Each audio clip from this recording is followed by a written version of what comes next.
Hi guys, my name is Nonima Tigela. Welcome to my YouTube channel. So today I want us to talk about the credibility and the confessions that were rubbished in that courtroom like nobody's business. Like nobody's business. One thing that you need to really accept is that even if sometimes we can criticize the defense, but they brought their A game, Shem. When it comes to this Ndanzi case, I thought they did when it came to Moose. They did their best even then.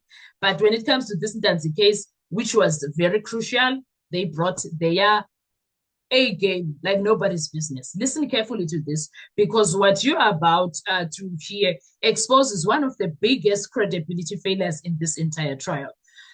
Undanzi was asked one question. Have you made any other confession? And sitting right there is Advocate Mjiyako. Yeah, but that question was very crucial. It was very crucial. Now, it does not need correction, no interruption, no clarification that there was already a confession before. No, we know that Urapatu did do a first confession. But now, if Undanzi goes to Magistrate Cronje and is asked this question, which he says there was no such question asked from him, do you think if Cronje asked this question, Undanzi was going to say no, knowing very well he did speak to a Rapatu before? I don't think so. Now, it's the magistrate credibility that is also on the line here, because there is no way you are going, the magistrate and Gininda's credibility is on the line. There is no way Undanzi was going to say no.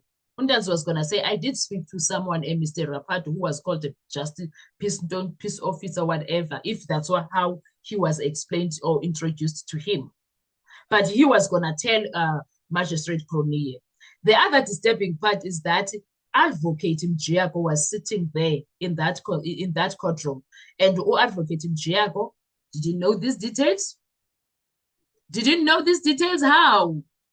Why was Mjiyako not correcting? Why was Mjiyako not interrupting? Why was Mjiyako not clarifying things that was there? Why? Why Mjiyako didn't know these details? Because it sounds as if he didn't know the way it's being put. That silence of Mjiyako is not a mistake. That silence is also evidence from the side of Mjiyako. That answer of that is written there that says no, that is alleged to could have came from Danzi, is also evidence on its own. Because if Advocate Mjiyako knew about the first confession, and as a lawyer, he absolutely would have allowed confusion around something as serious as confessions. No, as a lawyer, I don't think he would have allowed that. That also tells us something critical. The instruction for a second confession did not come from him as a so-called lawyer.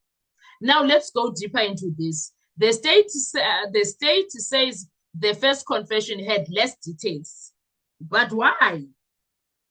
But why would it have less details? Make it make sense.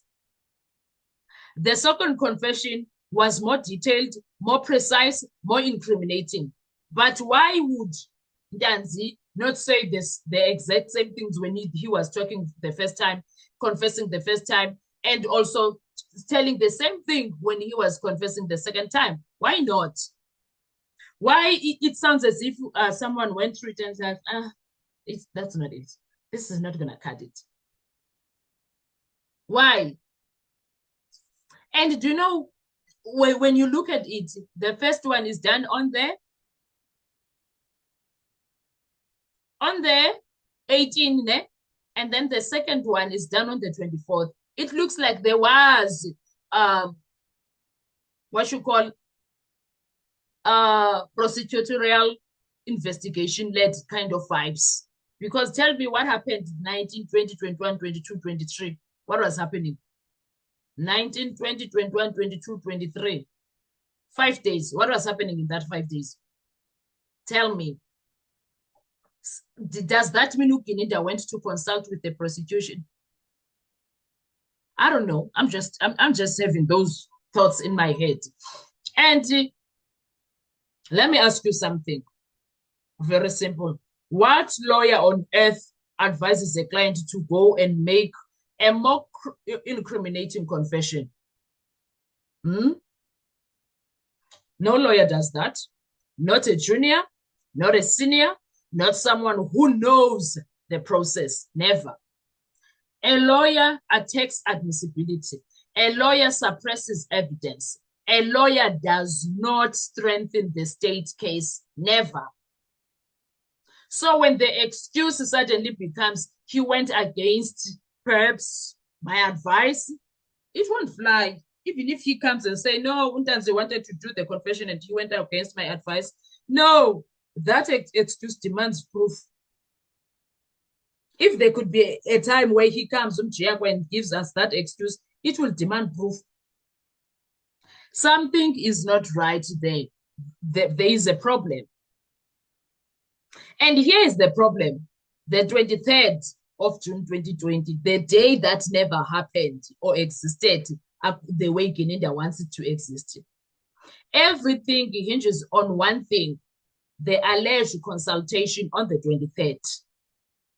But as we sit here today, there is no consultation note, no pocketbook entry, no IO confirmation, no signed instructions, no independent record of any consultation, nothing, zero.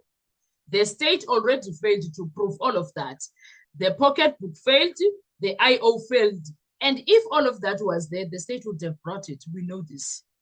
They would never miss that opportunity. They would have brought it. And without proof of consultation, the entire claim that legal advice was given collapses. There is no way. And that timeline destroys that entire story because here is where it gets worse. Brigadier Bongani Gininda only meets Mjiako on the 23rd. Consultation in custody are short, minutes, an hour, if you are lucky. So tell us, when did the docket get assessed by Mjiako?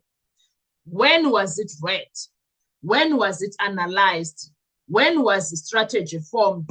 Because it certainly wasn't over 47 hours, and it certainly wasn't enough time to justify advising a second, more detailed confession. The timeline just failed. It exposes fabrication. Even if Mjiako can come back and say, no, I signed the register, that is not proof. Then comes a fallback, that would be, yes, a fallback line. I signed the register. No, a register proves presence, not consultation. If it proves nothing about advice, nothing about instructions, nothing about strategy, and even worse, the register itself is not before the court. It disappeared. So now the claim, because trust me, Johnny, when everything is looking like this, and the courts don't work on trust, they work on evidence. And yes, I know it's Judge Rata's God room, anything flies, blah, blah, blah, but wait, hang on. Hang on. He still needs to uphold the Constitution of South Africa. He still needs to uphold the law, Judge Rata. He still needs to upload a lot of things. He needs to. Anyway, guys, wherever you are, what are your thoughts when it comes to this? Because I feel like there's a lot that is going on. There is a lot that is too much. There is a lot that needs us to sit and wonder and ask questions. Where you are sitting, what are your thoughts? How do you feel about everything? I think Untanzi never got any advice legally. Mjiako was just someone who was present to play a decoy. He was just a decoy to act as a lawyer that day. Otherwise, there was never no consultation. I believe Untanzi. And because if Gininda wants us to believe him, bring proof that Mjiako did consult with Untanzi. Untanzi maintains, I first saw him there in Boksburg Court, Magistrate Court, when he was coming out of Mem Cronier's office. So you can tell us that they know each other. There was a consultation. Anyway, let's talk with comment section. I want to hear your views. What are your thoughts when it comes to this? Thank you so much. I'll see you on our next video. Bye-bye.